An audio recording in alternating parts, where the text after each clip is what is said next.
We are starting it off with 99 overall Edwin Diaz. That is a closing pitcher. He has 122 hit per 9 and 125 pitching clutch. You can't ask for much better hit per 9 and pitching clutch out of a closing pitcher because the max is 125 and your opponent's PCI is going to be shrunk whenever he is on the mound. Now the downside is that he is a two-pitch mix. He has a four-seam at 99 and then a slider at 91 and a two-seam at 97. Two-seamers inside of MLB The Show are not effective at all. So usually you will find yourself only using the fastball and slider. And trust me, if you are facing anyone that is at least decent at the game, that is not a pitch mix that you are going to be able to survive with, because it's either sit on the hard stuff or wait until it breaks. He also does have outlier 1, which is very important to note because it makes the card a little bit more effective, but not completely effective. I do not think it is worth the 50,000 stubs that you would have to spend to give yourself a chance of pulling the rare round, and I do not believe it's worth the price that is currently priced at in the community market. Kyle Tucker is the second 99 overall, and he has great contact numbers, great power numbers, but look at this. He has 109 clutch. The 109 clutch is probably the most important thing because with runners in scoring position, he has a lot better contact versus left than you'd expect. So this is a usable card regardless of the situation you are in when you are hitting. He also has 86 fielding and 74 reaction. 86 fielding means gold fielding animations. You parallel him up to parallel 4 and he's gonna have diamond fielding animations at right field. Reaction, it never gets to gold, so he's always going to have silver reaction. But is this a card that you want to spend 50,000 stubs to give yourself a chance at getting? Absolutely not. Is it a card that's worth the price in the community market? 100% a reasonable price, and it should stay around there. Number 3 is Manny Machado, 117.98, similar to Kyle Tucker with great power numbers, but the difference is 125 clutch. With 125 clutch, he has max contact against both sides with runners in scoring position. Not only that, he has secondaries of first and shortstop, but he is playing those secondaries at a diamond caliber level when it comes to fielding animations, regardless of where you put him. When you go ahead and take him away from third base, although in terms of reaction animations, he does drop to gold until you parallel 3 him, and then he returns to diamond reaction animations. But at third, he has diamond both. I just want you all to have that in mind. This is 100% a card that you would go ahead and spend 50,000 stubs to go ahead and give yourself a chance at getting. The price tag at 117K, 102K, I predict that it might even go actually higher because Manny Machado, just like Kyle Tucker, has a butter swing inside this game that a lot of people love to use. Let me remind you to please hit that like button or subscribe button, notification bell, so you don't miss another upload and you help the channel grow. We're trying to hit 25,000 before my birthday, April 16th. Also inside the description, you got the Twitch, we stream daily, Discord, MLB The Show community, social medias, updated, follow, and then how to become a member if you want to support me financially. Looking at the base round, we have 97 overall TRAYCE Thompson, who is great against right-handers, not so great against left-handers,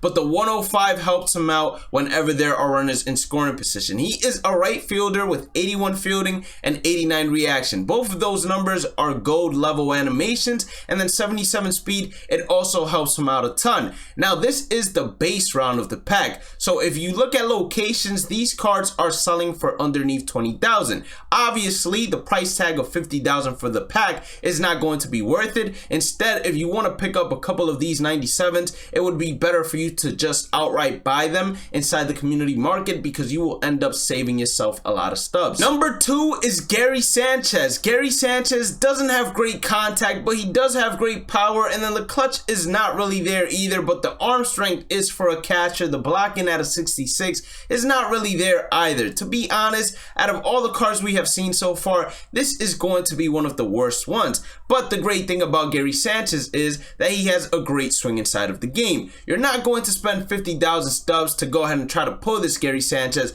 and I predict that the community market price of this Gary Sanchez card is eventually going to drop some more. ENRIQUE Hernandez has 90, 96, 80, 106, all decent numbers. What really makes him a lot better than a card like Gary Sanchez who he is similar to, is the 111 clutch. With runners in scoring position, this card is going to be a monster. Not only that, but he is a primary center fielder that can play second, third, short, left, and right. So that means he is utility 101. 89 fielding to start off at center field is gold fielding animations. Parallel 1 would take him to diamond fielding animations. He has 99 reaction with 92 arm strength, 91 arm accuracy. This card is going to be a defensive monster regardless of where you put him at with 57 speed. Out of all the base cards that we have seen so far, this is going to be the most valuable one, and it should be, as of right now, the most expensive one too.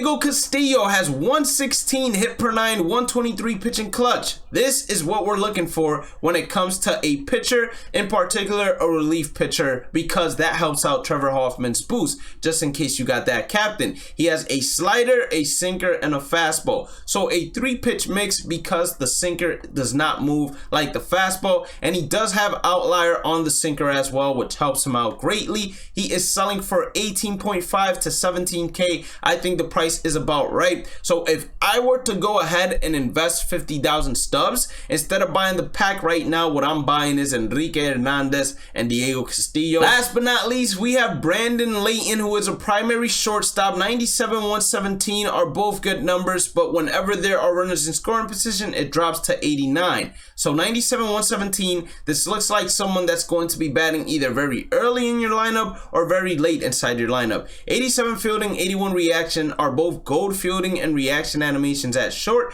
and then 64 speed is pretty good for a shortstop, but not great. This card all around is decent. It's definitely better than Gary Sanchez, and it competes with TRAYCE Thompson, but it is not better than Diego Castillo and Enrique Hernandez. I do not believe that the community market price that it's currently selling at is going to be the price point it stays at. Looking at the diamond duels, we have Jeff Bagwell, who has great contact numbers. 117 clutch is the icing on the cake, and 82 fielding. If you're using him at first base, he should be able to make the scoops on yellow throws without a problem. 63 speed is also pretty good for a first baseman when it comes to speed in general. Now, what we're looking at is this a card that you're actually going to want to have at first base, or is this a card that you're going to have at DH, or is it even worth the price tag of 7,500 stubs to pull him? To be completely honest with you all, when it comes to headliners, if you got the itch to open a higher rarity pack, headliners is probably the way to go. And I wouldn't go ahead and buy 5 packs.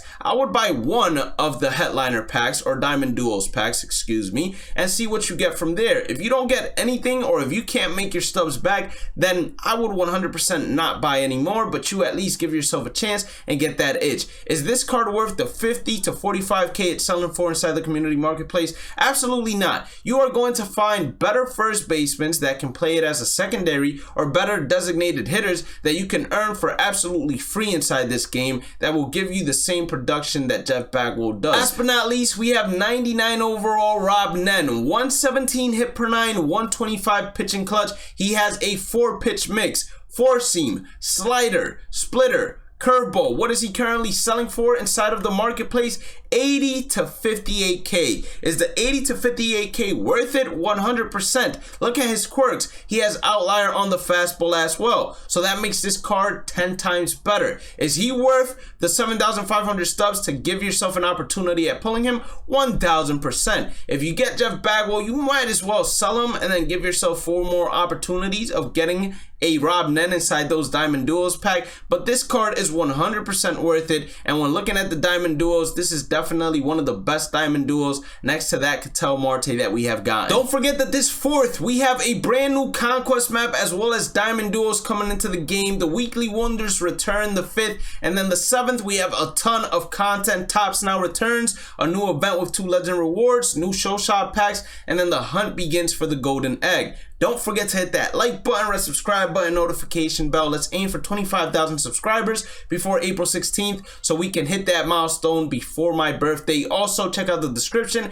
We got the Twitch, we stream daily, Discord, MLB The Show community, social medias. Make sure you follow, and how to become a member if you want to support me financially. Have a blessed day and night. Stay positive, stay safe, stay blessed, and I'll catch you all on the next one. Peace out.